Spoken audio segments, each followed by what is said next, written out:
So literally in a few days, probably up until next week, we are going to be getting a big, massive update for pretty much all of our different iPhones out there that are currently supported on iOS 16.2. So yesterday, or 2 days ago, we got the RC version of iOS 16.2. This is pretty much one of the next somewhat major releases of iOS. And typically what happens is, just like with 16.1, just like with 15.2, 15.1, these updates bring a lot more features than probably some of the other updates out there as well. So when we have like a 16.2.1 update or 16.1.2, not big updates, those are like security bug fix updates.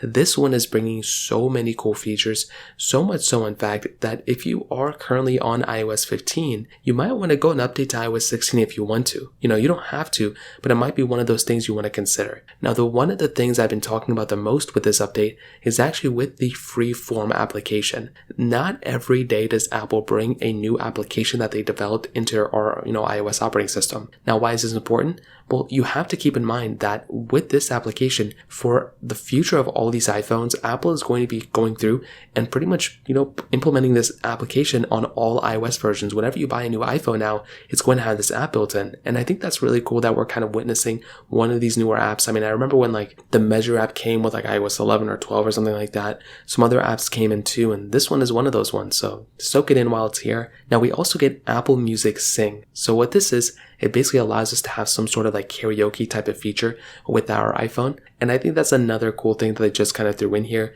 They didn't have to, but I do think like with this type of feature, there's going to be a lot of hype around it. And I actually do think that a lot of people are going to be excited about it. And so far, a lot of people are hyping it up. So I'm hoping it's good and everything. And that's another thing I cannot wait to happen here. Now, on top of that, there's been some, big improvements to the lock screen. So both for the iPhone 14 Pro and the 14 Pro Max, the always on display now will give us the ability if we want to hide the wallpaper, or if we want the wallpaper to be shown, or if we even want notifications to be shown on the always on wallpaper and display as well. That was another annoying thing when you actually went through and used your iPhone 14 Pro. If you put your phone down, everybody around you could see your wallpaper, everyone around you could see the notifications you had, and it's kind of like an annoying thing. I like how Android does it. They just have like small little notifications rather than the big ones. So I'm glad Apple kind of changed it up here too, and I think that's another really big change. Now on top of that, we've got some new, data protection, things for iCloud, which is cool, and a ton of other bug fixes and improvements as well, like always.